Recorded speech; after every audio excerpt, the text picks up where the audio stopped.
आला के ओहदे का, तो दूसरी तरफ बीजेपी ने अपने कारकुनों के कत्ल और उनके साथ जिस तरह के हालात बीजेपी के बंगाल में देखने को मिले, उसके खिलाफ बीजेपी सदर जेपी नड्डा और रियासती सदर दिलीप घोष एहतजाजी धरने पर बैठेंगे। और आगे मुल्क भर में कोरोना वबा काफी सुरत के साथ फैल रही है। दूसरी लहर ने चार जानिब से मौत का बाजार गर्म कर रखा है। हर घर मुतासर है, हर शख्स परेशान है। सभी रियासतें अपनी कोशिशों में मसरूफ हैं। तिब्बी सहूलतों का फुकदान है, खौफ और मातम का माहौल है।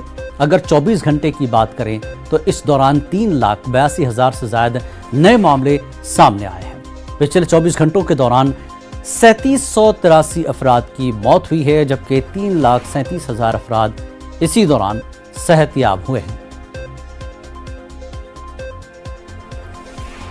तो सुशील पांडे हमारे साथ इस वक्त जुड़ चुके हैं। सुशील, जिस तरह से अच्छी खबर एक ये भी है, जहां पर मामले बढ़ रहे हैं वहीं पर लोग जो है सेहतयाब भी हो रहे हैं, क्यूर भी हो रहे हैं, क्या कुछ अपडेट देंगे इस वक्त आप?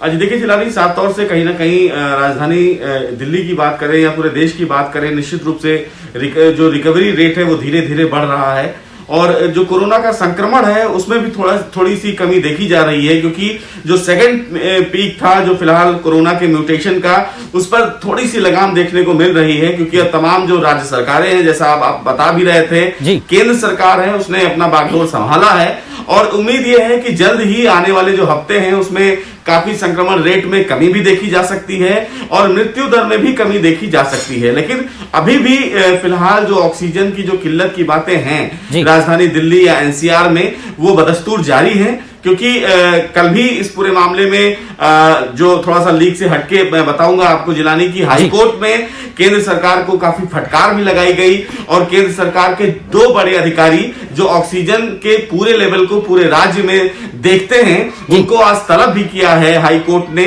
तो कहीं ना कहीं दिल्ली में ऑक्सीजन की जो सप्लाई है, उस सप्लाई चेन को मेंटेन करने के लिए दिल्ली हाई कोर्ट ने बैकडोर संभाली है और इसीलिए कोरोना के संक्रमण को भी लेकर दिल्ली सरकार को काफी अहम आदेश भी जारी किया है कोर्ट ने।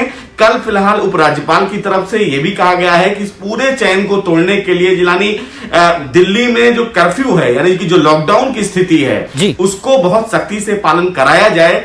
क्योंकि अभी भी लॉकडाउन के बाद भी देखा यह जा रहा है कि पूरी राजधानी दिल्ली में इस लॉकडाउन को ठीक से फॉलो नहीं किया जा रहा है। लोग अपने घरों से निकल रहे हैं और अगर इस प्रकार की स्थिति रही तो कहीं ना कहीं जो संक्रमण की स्थिति राजधानी दिल्ली में केवल बात करें तो वो बढ़ेगी।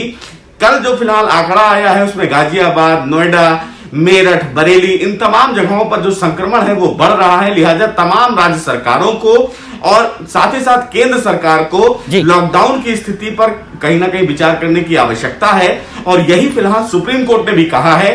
क्योंकि अगर इस पूरे कोरोना संक्रमण के चैन को तोड़ना है तो लॉकडाउन लगाना बेहद जरूरी होगा और साथ ही साथ इस लॉकडाउन का पालन करना बेहद जरूरी होगा। लेकिन ऑक्सीजन की सप्लाई, अस्पतालों में बेड की उपलब्धता, वेंटिलेटर की उपलब्धता, इसको भी राज्य सरकारों को सुनिश्चित करना बेहद जरूरी है।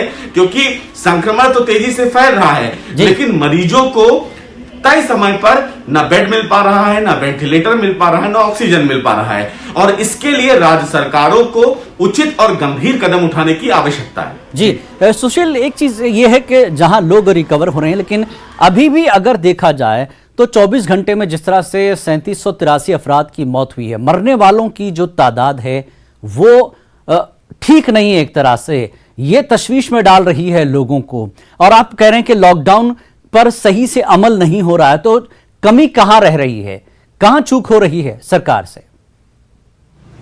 देखिए जिलानी, सबसे महत्वपूर्ण बात, राज्य सरकार की तरफ से जो आदेश जारी किया गया है कि लॉकडाउन लगाना चाहिए और कुछ दिनों के लिए, कुछ हफ्तों के लिए लॉकडाउन लगा दिया जाता है, लेकिन उस लॉकडाउन का सही मायने में पालन किया जा रहा है या नहीं किया जा रहा है, ये बेहद जरूरी है। मृत्यु दर की जो बात कर रहे हैं उसकी वजह यह है कि तमाम जो लोग कोरोना से संक्रमित हो रहे हैं उसकी बात अलग है, लेकिन उनको इलाज समय पर नहीं मिल पा रहा है, जिसकी वजह से उनकी डेथ हो जा रही है। सबसे महत्वपूर्ण बात इस मामले में यह है कि राजधानी दिल्ली में 24 घंटे में कई ऐसे मरीज हैं जो अस्पताल के बाहर, चाहे वो गंगाराम हो, चाहे वो आरएमएल हो, इन अस्पतालों के बाहर पड़े रहते हैं, तड़पते रहते हैं, लेकिन उन्हें बेड नहीं मिल पाता, उन्हें ऑक्सीजन नहीं मिल पाता। कुछ ऐसी जगह हैं जहां पर ऑक्सीजन की उपलब्धता मानवता के कारण लोग उपलब्ध करा रहे हैं, लेकिन यह काम बेसिकली राज्य सरकार का होना चाहिए। लॉकडाउन का सख्ती से पालन नहीं हो रहा है, जिसकी वजह से तमाम जो लोग हैं वो सड़कों पर आ रहे हैं।